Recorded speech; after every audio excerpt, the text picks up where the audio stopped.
Kasih Tuhan, dalam nama Yesus kami berdoa mengucap syukur. Haleluya, yang percaya katakan amin. Haleluya, haleluya, haleluya. Luar biasa, haleluya, luar biasa, haleluya. Tadi saudara,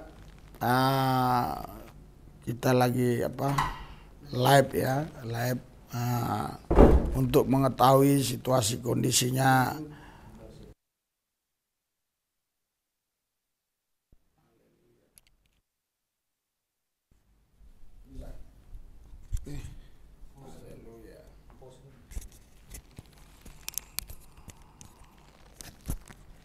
Ya, tadi kami lagi live ya untuk mengetahui situasi kondisinya Pak Muhammad Gaci terkini, puji Tuhan.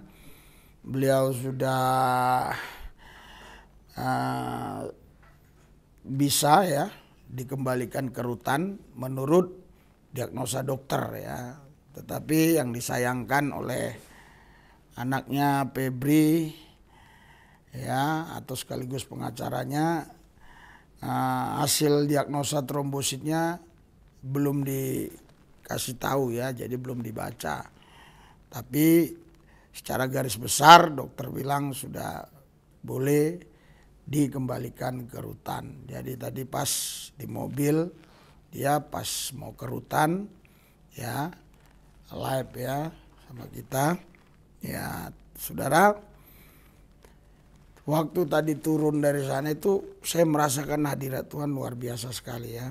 Dan yang saya lihat di sini ada kemuliaan Tuhan yang sungguh luar biasa. Ada kemuliaan Tuhan yang sungguh luar biasa. Saya merasakan itu saudara ya. Dan saya melihat itu nyata, kemuliaan itu. Dan terus ada pesan Tuhan ya. Di dalam roh saya dia mengatakan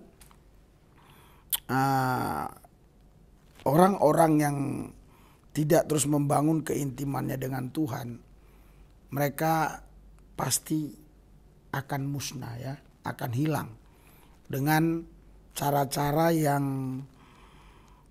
nggak bisa masuk akal gitu. Bisa hilang begitu saja, entah gimana, bisa hilang begitu saja. Bisa hilang karena gempa, bisa hilang karena banjir bandang, bisa hilang karena lenyap gitu aja, nggak tahu di mana dia gitu loh ya. Entah dia lagi jalan kemana gitu, terus diterkam binatang buas, entah gimana lah, entah diculik orang, tahu-tahu hilang begitu, saya nggak ngerti lah. Jadi Tuhan bilang begitu sama saya, orang yang tidak membangun hubungan intim dengan dia ya akan hilang satu persatu ya. Bukan hanya hilang dari gereja, tapi benar-benar lenyap begitu. Dan nanti keluarganya pun mau cari tahu pun susah gitu loh. Ya, kadang ketahuannya sudah bangkainya di sana, bangkainya di sini gitu ya. Seperti Anda melihat berita-berita belakangan ini itu ya, ditemukan orang bangkainya di sana, bangkainya di sini, bangkainya di sana. Nah, itu nanti akan berlaku juga bagi orang-orang yang Kristen ya. Saya bukan katakan orang-orang yang percaya. Orang percaya tentunya dia pasti harusnya intim dengan Tuhan.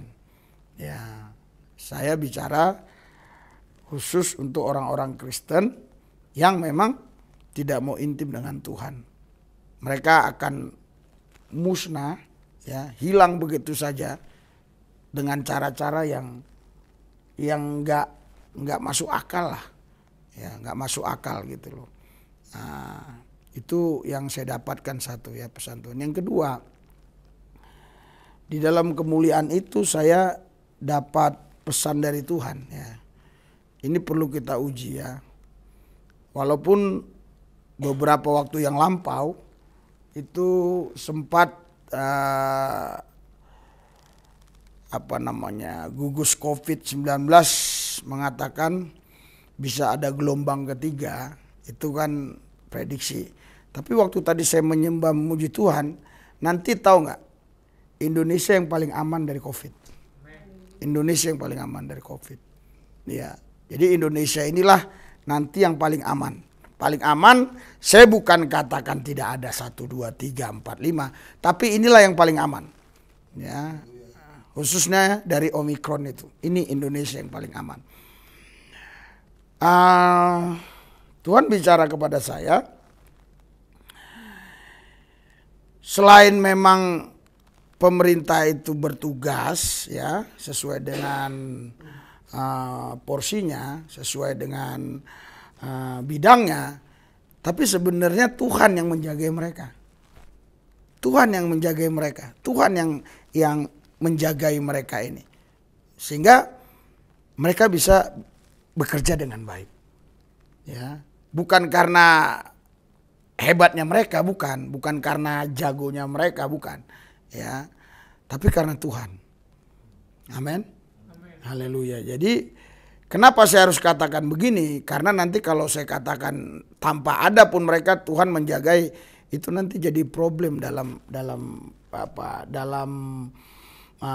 sosmed ini begitu ya. Tapi sebenarnya ya, kalau bukan Tuhan yang mengawal kota, sia-sialah orang mengawal kota.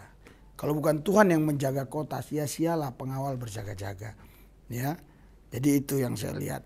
Kedua, saudara, makanya saya langsung bilang sama Daniel, sebenarnya tadi saya tidak mau ya untuk menyampaikan apa-apa, hanya doa saja gitu, ya. Tapi karena dapat penglihatan itu, ya, penglihatan kemuliaan yang begitu sangat luar biasa, terus saya guide Daniel atau colek Daniel, suruh ambil ya handphone sama ini untuk perekamnya. Tapi dia salah paham, dia pikir mimbar ini begitu ya. Padahal bukan ya. Saya hanya mau nyampaikan ini supaya ini nanti bisa didengar oleh seluruh orang ya yang tentunya sedang melihat YouTube kita ya, metanoia ya. Ya, kerinduan kita seluruh bumi yang ada manusianya ya. Karena ada bumi yang belum ada manusianya. Seluruh bumi yang ada manusianya itu akan melihat ini. Itu kerinduan kita ya. Dan kita akan uji gitu loh. Kita akan uji. Ya. Jadi Tuhan memperlihatkan ke depan ya. Indonesia ini nanti saudara itu lebih baik daripada negara-negara lain. Ya. Lebih baik daripada negara-negara lain. Walaupun di sana sini tentu tetap ada ya namanya korupsi, namanya pembunuhan, pemerkosaan, kejahatan-kejahatan lain itu tetap ada. Tetapi indeksnya atau nanti dibandingkan dari negara-negara yang lain, Indonesia masih tetap lebih oke, lebih baik. Jadi Indonesia nanti tuh incaran banyak negara, ya. Makanya kalau kita anak-anak Tuhan, ya, nggak siap untuk menghadapi fenomenal ini, nggak siap untuk menghadapi gelombang berkat ini, gelombang rezeki ini saya bilang gelombang berkat, gelombang rezeki gitu loh. Nah, maka ya walaupun rezeki itu melimpah di negeri kita, tapi kita nggak bisa menikmatinya karena kita nggak siap ya. Jadi perlu kesiapan kita untuk menerima ya gelombang berkat itu, gelombang rezeki itu. Terus yang selanjutnya saudara, saya nggak bisa hitung dengan teratur ya, tetapi seingat saya yang keempat apa ketiga ya, saya nggak bisa hitung dengan teratur karena saya mengalir begitu saja tanpa harus saya catat.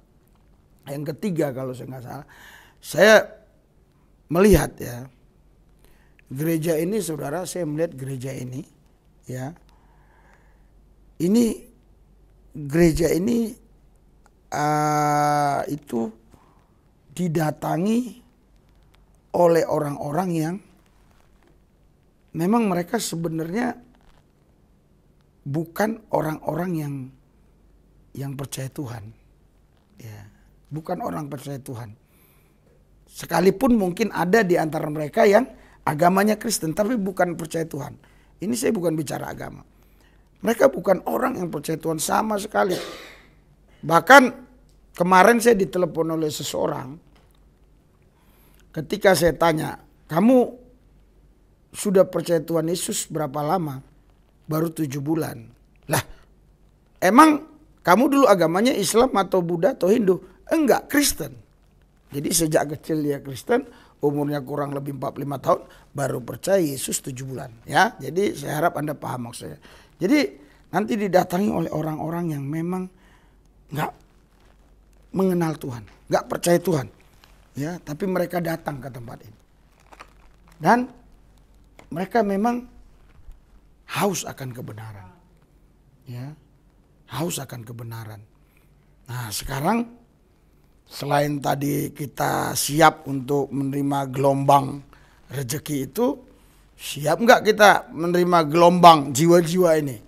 Iya, karena kalau kita nggak siap menerima gelombang jiwa-jiwa ini, ya jiwa-jiwa ini bisa datang dan pergi. Ya, bisa datang dan pergi. Karena apa?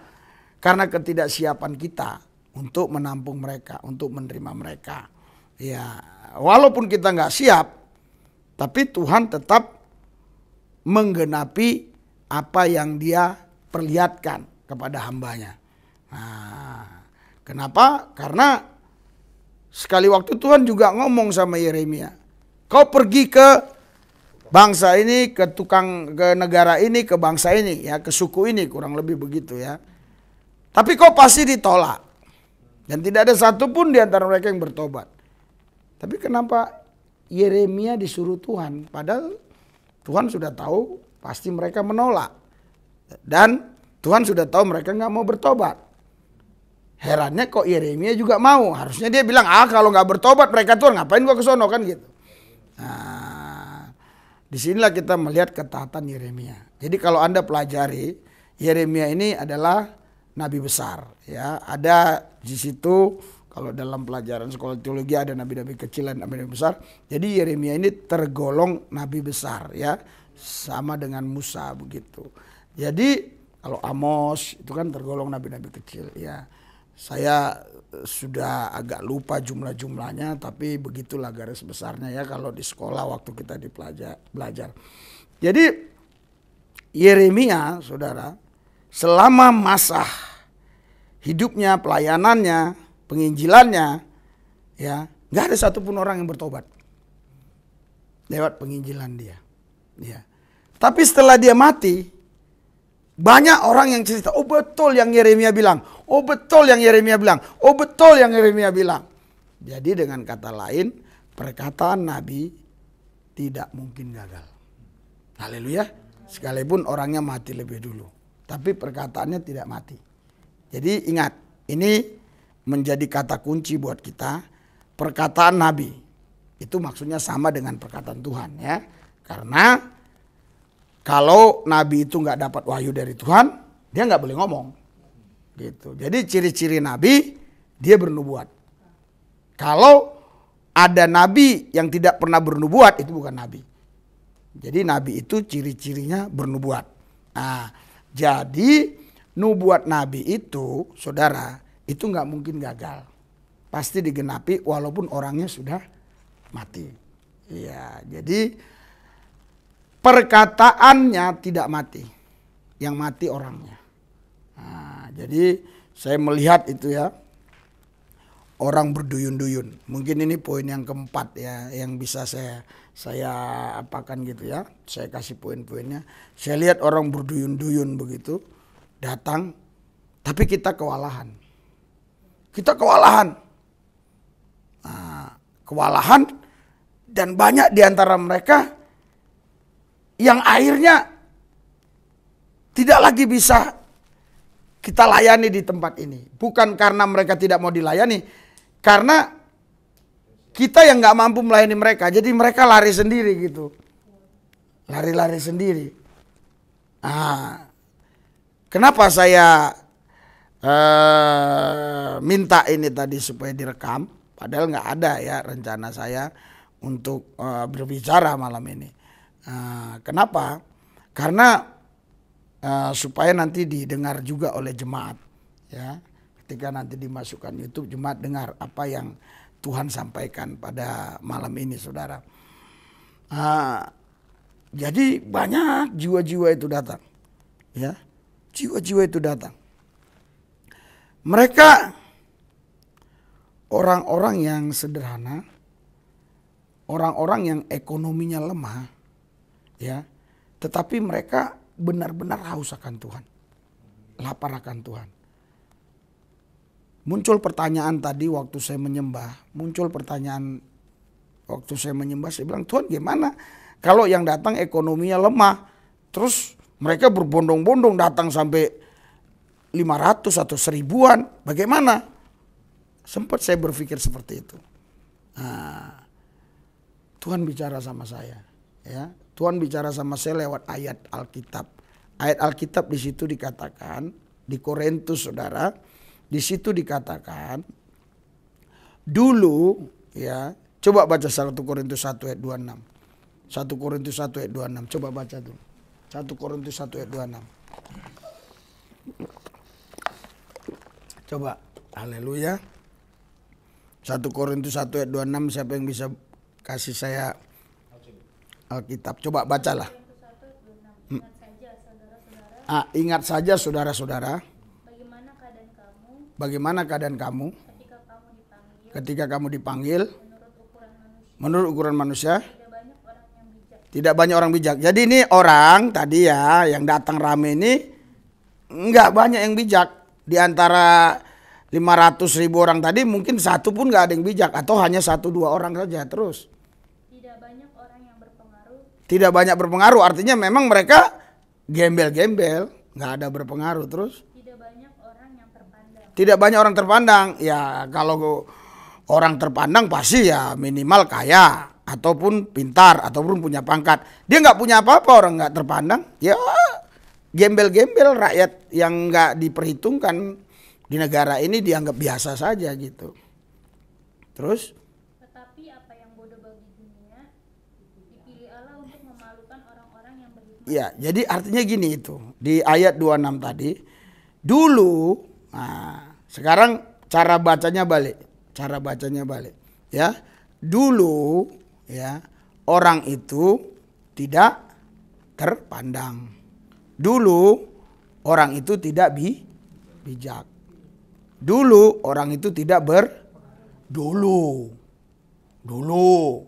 sebelum hidup di dalam Yesus, ya. Jadi dulu saya juga sama seperti ayat itu, ya, tidak berpengaruh, tidak terpandang, tidak bijak. Tapi sekarang, ya, sekarang apapun yang saya omong itu diusahakan orang, ya, untuk mencari salahnya, untuk mencari benarnya, untuk mencari ininya, ya. Iya, sampai keberangkatan kami ke Ciamis saja itu diambil oleh wartawan Medan Merdeka kalau nggak salah, ya kan? Dari Silulubis sampai harus nginap ke Ciamis, membutuhkan dana sekian 5 jutaan sekali berangkat. Kan artinya gini, terlepas dia mau ngeledek, terlepas dia mau ini, tapi dia mau cari tahu siapa saya, gitu loh. Itu artinya orang mulai terpandang. Jadi kalau orang itu tidak terpandang, itu tidak dibincangkan, tidak dibicarakan. Dia mau masuk paret kek, dia mau ngomong benar kek, dia mau ngomong salah, itu nggak diperhitungkan, orang dia nggak terpandang. Tapi kalau orang terpandang, ya, itu mau dia ngomong benar, mau ngomong dia salah, mau ngomong apa saja, itu diusahakan orang apa yang dia omong ini. Ya, ya. Kalau pihak aliran kiri yang nggak suka tentunya mencari omongan kesalahannya. Kalau pihak-pihak yang aliran kanan yang suka tentu mencari omongan-omongan yang bisa mengangkat martabatnya gitu. Contohnya misalnya Jokowi. Emang semua senang sama Jokowi? Enggak dong. Ya kan banyak. Iya kan? Makanya ada istilah juga di partai itu, ada istilah partai apa namanya? Oposisi kan? Iya. Jadi semua itu disebabkan karena Jokowi itu terpandang.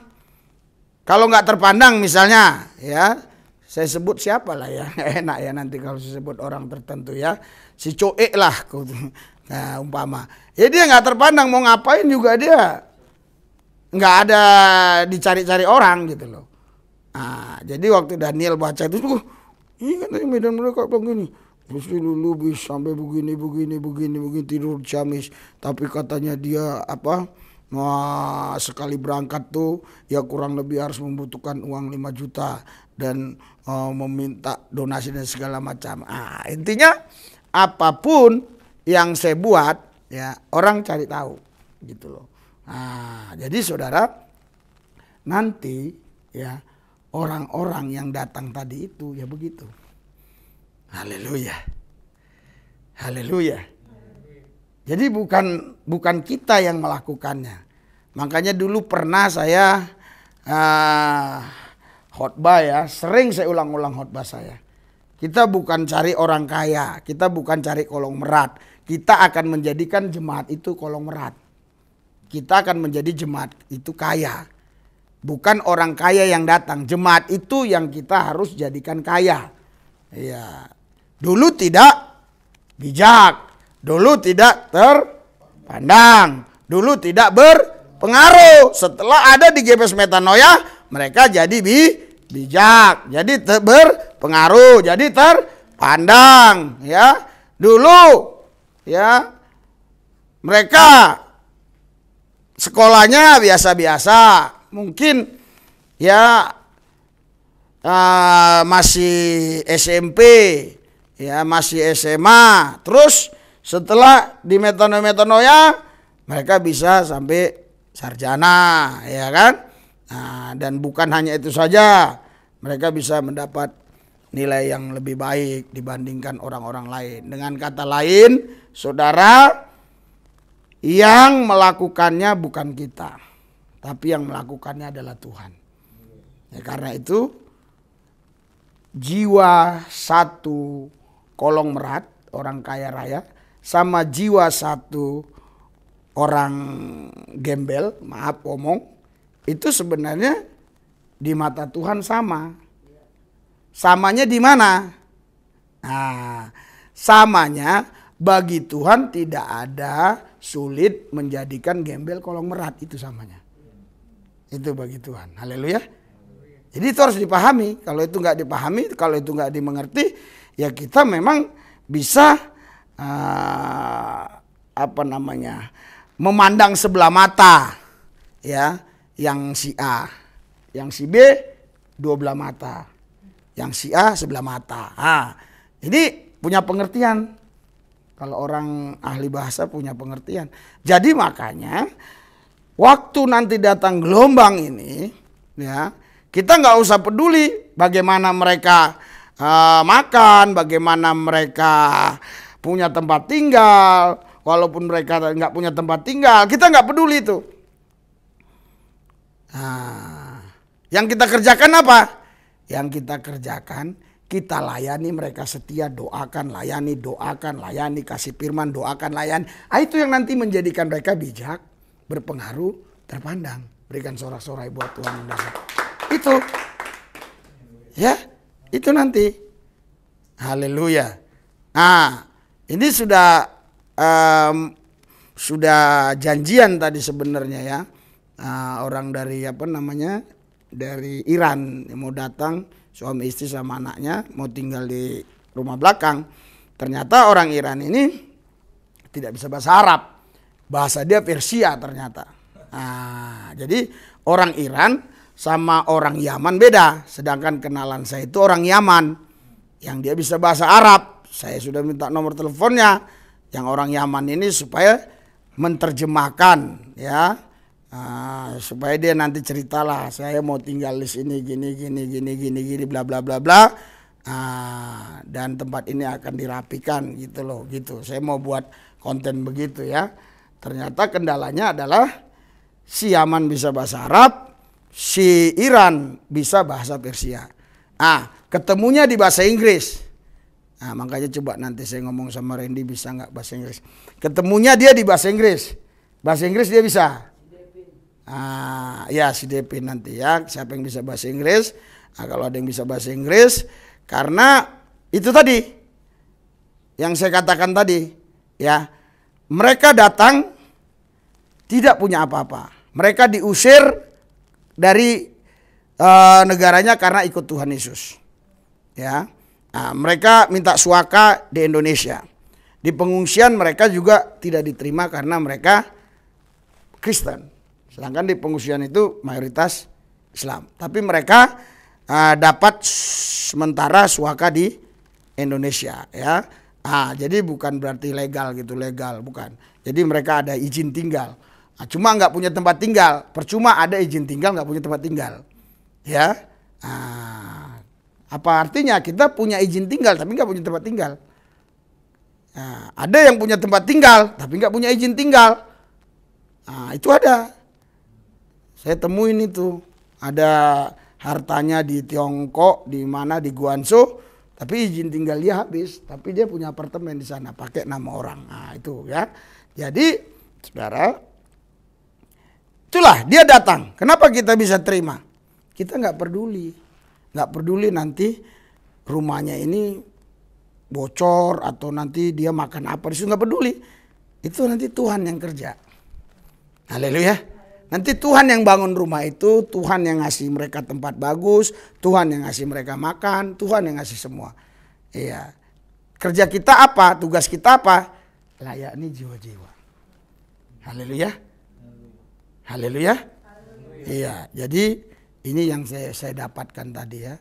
Yang saya dapatkan pertama itu saya lihat ada kemuliaan Tuhan.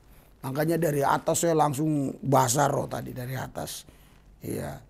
Sebenarnya saya tidak mau tadi untuk bicara, ya udah doa aja selesai. Cuma wah ini penting saya sampaikan supaya nanti ketika diupload di YouTube minimal jemaat bisa lihat. Puji Tuhan, kalau orang lain juga bisa lihat, nanti kita akan cross check satu persatu omongan saya khususnya masalah tadi ya di negara kita tadi itu. Itu kita bisa cross check apa yang akan terjadi ke depan di negara kita. Tapi saudara, ingat baik, saya harus ulangi lagi. Ini kata-kata saya terakhir dalam pembicaraan saya malam ini.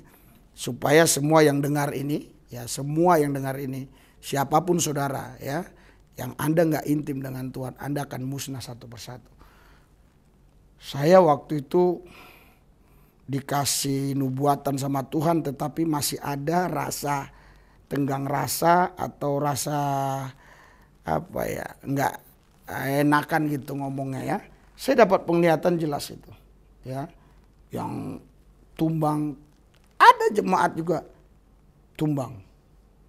Tapi saya nggak bilang, saya hanya bilang jemaat di sini tetap dalam perlindungan Tuhan, amin. Padahal saya tahu ada yang tumbang, nggak lama. Padahal saya belum tahu tuh si Janri mau bagaimana, saya nggak tahu. Saya belum dapat kabar apa-apa waktu itu. Benar ini yang Tuhan bilang. Sama si jenderal itu pun saya sampein. Saya kirim Pak YouTube-nya Pak ya, omongan saya Pak ya. Ini sebelum kejadian Bapak ya saya kirim. Iya Pak, iya Pak, iya Pak. Terima kasih Pak. Jadi saudara, Nabi memang itu tidak diakui di kampung halamannya. Bahkan Nabi itu sekarang ya kata-kata Nabi itu alergi ya, baik itu di Kristen apalagi di Islam, udah nggak boleh ya. Kita bilang kita Nabi ke-27 langsung masuk penjara ya, jadi nggak boleh. Jadi di Kristen pun mereka anti, tetapi sebenarnya ya di Alkitab tidak ada dikatakan stop Nabi, nggak ada. Nabi itu harus ada. Karena di Alkitab itu di Efesus 4 ayat 27 ya kalau nggak salah. Efesus 4 ayat 11. Di situ ada karunia gembala, ada rasul, ada penginjil, ada guru, ada nabi. Apakah di situ ada batas waktunya, kadaluarsanya? Nggak ada situ. Nah kalau begitu biar kita diterima oleh banyak orang supaya nggak terlalu frontal, apa kita ngomongnya? Iya, apa kita ngomongnya? Oke lah, Saya bukan nabi, tapi karunia nabi ada. Haleluya. Jadi makanya saudara, sekarang banyak nubuatan-nubuatan dari pendeta-pendeta. Kita juga waspada. Kenapa? Karena ada nubuatan-nubuatan itu, walaupun itu benar, tapi tidak terlalu penting buat kita. Contoh misalnya ya. Contoh, Tuhan Yesus mau datang. Ya. 2030 misalnya. Oke? Oke lah. Mau datanglah. Apa kaitannya ke kita? Apa dampaknya ke kita? Kita tetap harus cari jiwa. Haleluya. Nah, ini nubuatan-nubuatan seperti ini justru banyak melemahkan orang-orang yang datang ke gereja sehingga mereka malas. Malas cari jiwa, malah malas kerja. Pengennya makan enak. Karena Pak, kan Tuhan udah mau datang. Nah, 2030. Apalagi Tuhan mau datang 3 tahun nanti, 3 tahun yang akan datang. Maksudnya akan akhir zaman akhir. Nah, orang malas. Nah, nubuatan-nubuatan seperti ini sekarang digembar-gemborkan. Ya, contoh misalnya Antikristus. Sekalipun ada itu di Alkitab, sebenarnya bagi kita itu bukan itu yang penting. Kita hidup kudus, hidup benar, kita tidak akan mengalami itu. Kita akan diangkat, rapture, kita naik. Seharusnya itu yang ditekankan, bukan yang serem-seremnya yang membahayakan kita. Ya, nah, oh Pak, itu perlu juga Pak, supaya orang takut. Jadi dia rajin gereja. Ah itu, nanti hilang takutnya nggak gereja lagi. Nah, itu masalahnya. Nanti kalau dulu kan begitu kan, ada musim-musiman itu, musim-musiman. Oh akhir zaman orang rame-rame berbondong-bondong, gereja penuh. Iya. Tapi ketika itu tidak dibicarakan lagi, gereja sepi. Iya kan? Haleluya. Saya mengatakan bukan nggak ada itu di Alkitab, semua ada di Alkitab. Tetapi sebenarnya yang esensi yang paling penting itu adalah hidup kita kalau benar, hidup kita kalau kudus, hidup kita kalau sungguh-sungguh dengan Tuhan, itu nggak ada masalah. Tuhan itu mau datang nanti malam, mau kiamat nanti malam, nggak ada masalah buat kita. Nggak ada masalah. Haleluya. Haleluya. Itu. Nah, karena sekarang saya melihat di YouTube banyak sekali itu. Malah saya malas nontonnya. Sering dikirim-kirimin nggak saya tonton. Saya lewatin aja. Iya. Kenapa? Karena saya bertemu dengan beberapa orang. Pak, selama saya nonton khotbah si A Pak tentang akhir zaman, sekarang saya malah jadinya takut terus Pak katanya. Iya. Jadi takut. Saking takutnya saya ya ke gereja rajin. Oh jadi kok ke gereja rajin karena takut akhir zaman? Iya. Oh kita ke gereja rajin menyembah memuji Tuhan juga. Kita bukan karena takut masuk neraka, bukan. Bukan, salah. Kalau kau menyembah Tuhan, memuji Tuhan, mengasihi Tuhan karena takut masuk neraka, kau salah. Berarti kau karena keganasan Tuhan itulah kau mau datang ke Tuhan. Bukan, Tuhan itu maha kasih, maha baik, maha penyayang, rahmani, rahimi. Kita datang kepada Tuhan bukan karena takut masuk neraka, karena kita mengasihi Dia. Sebab Dia lebih dulu mengasihi kita. Haleluya. Haleluya. Jadi bukan karena kita takut masuk neraka, bukan. Iya. Orang-orang yang pemahaman seperti itu pasti pondasinya nggak kuat. Iya. Kita ini mengasihi, kita datang ke Tuhan ini ya, gereja cari jiwa ini karena Tuhan sudah lebih dulu mengasihi kita di atas Golgota. Haleluya. Jadi bukan karena kita takut masuk neraka. Nanti kita sama dengan ajaran-ajaran orang seberang. Iya. Kalau gini lu neraka, kalau gini lu neraka, kalau gini lu neraka. Akhirnya apa? Akhirnya mereka saking takutnya masuk neraka ya kelihatan taat. Tapi sebenarnya bukan kasih. Kita tidak diajarkan untuk taat karena ketakutan. Kita taat karena kasih. Ingat baik. Haleluya. Kita tidak diajarkan sama Tuhan Yesus taat karena takut sama dia. Kita diajarkan Yesus taat karena kasih. Petrus berjumpa dengan Yesus. Yesus bilang, apa kau mengasihi aku, Petrus? Iya, aku mengasihi kau. Gembalakan domba-dombaku. Apa kau mengasihi aku? Iya, aku mengasihi kau, Tuhan. Gembalakan domba-domba. Petrus, apa kau mengasihi aku? Langsung nangis dia. Haleluya. Jadi Tuhan mau kita datang sama dia bukan karena takut, tapi karena kita mengasihi dia. Haleluya.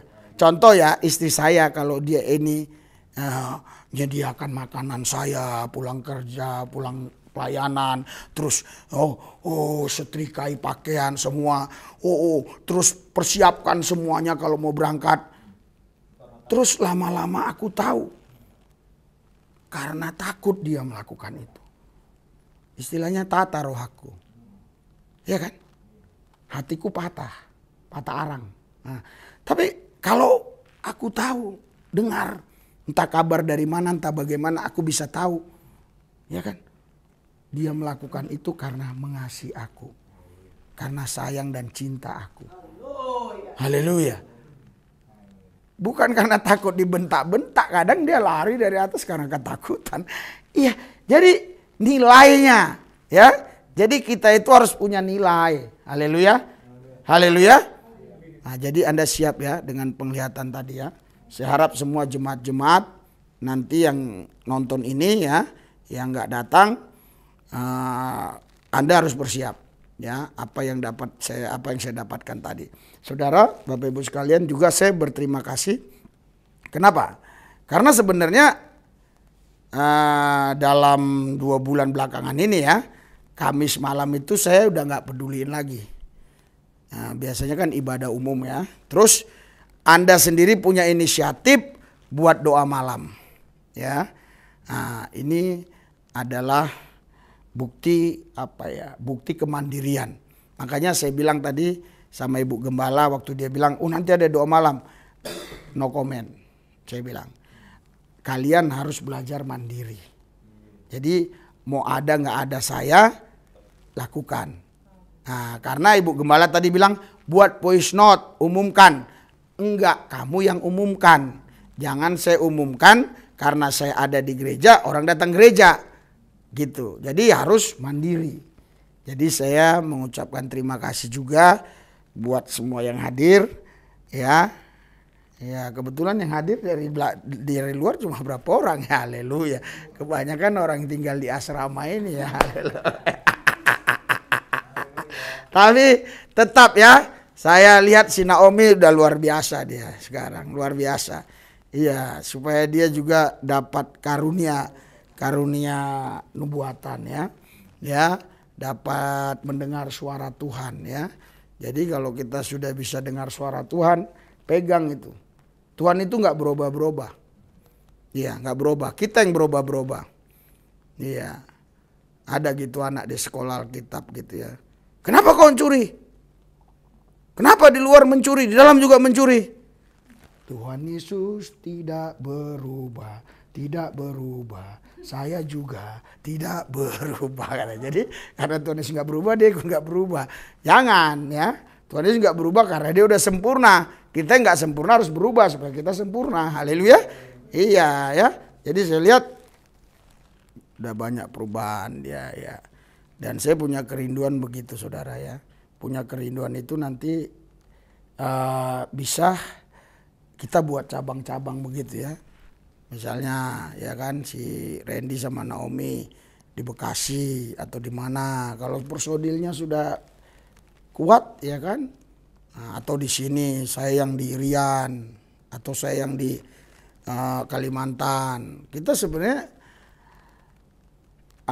untuk fasilitas kita nggak kekurangan.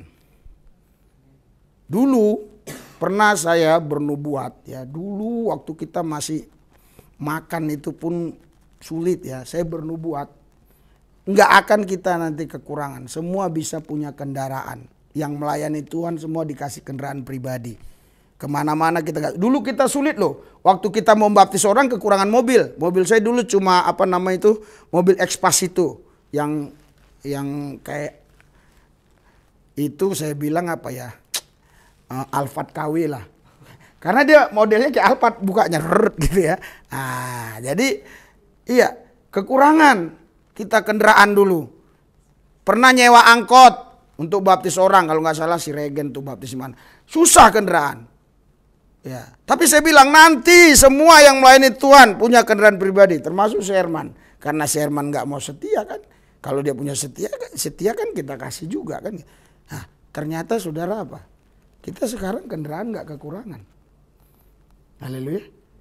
Iya, si Naomi bisa pakai Mazda belakang, tinggal itu keren Mazdanya, tinggal nyala itu langsung. Kalaupun mungkin ya paling AC-nya aja kurang dingin kalau udah kelamaan nggak dipakai. Iya, jadi kan semua nggak kekurangan. Haleluya. Jadi nggak ada kendaraan malah banyak yang nganggur.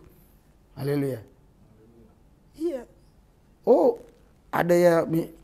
Gue bilang waktu itu sama si Terry, kau bilang, apa kekurangan di gereja ini? Mau kau nginjil? Mau melayani? No, mobil ada.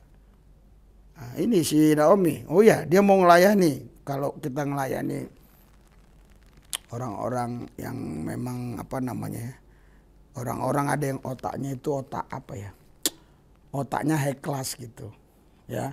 Kalau kita datang naik sepeda butut, motor butut kayaknya agak direndahin. Nah, tapi kalau kita datang naik Mazda, ya kan, Mazdanya masih tahun tinggi loh. Iya, jadi saudara, makanya saudara kita sekarang sebenarnya kita nggak kekurangan fasilitas, cuma manusianya aja yang nggak tahu lah saya, susah kan. Ya, tetapi ingat, nubuatan Tuhan itu nggak bisa gagal. Seandainya pun saya mati besok, nubuatannya itu jadi. Entah lewat anakku ini, entah lewat anakku ini, entah lewat si Randy, entah lewat sini, entah lewat sini. Itu pasti jadi. Nggak bisa nggak jadi. Haleluya. Makanya tetap pegang itu. Ya, karena orangnya mati, nubuatnya pasti jalan. Amin. Haleluya. Mari kita berdoa. Haleluya, haleluya. Tuhan Yesus, saya bersyukur kemuliaan-Mu nampak di tempat ini. Kaki Dian terus menyala di tempat ini. Dan kami percaya Tuhan Yesus, kaki Dian ini akan menarik banyak orang datang. Kemuliaan ini akan menarik banyak orang datang. Persiapkan kami Tuhan. Persiapkan kami. Seringkali kami minta jiwa. Tetapi ketika jiwa-jiwa datang, kami kadang-kadang gak siap. Persiapkan kami Tuhan. Jemaat-jemaat Tuhan persiapkan semua. Tuhan Yesus, kami percaya. Ketika kami siap, maka semuanya pasti terjadi. Tuhan sudah siapkan semuanya. Tuhan sudah kirim OTW. Semuanya sudah OTW. Terima kasih Bapak. Dalam Yesus kami berdoa. Amin.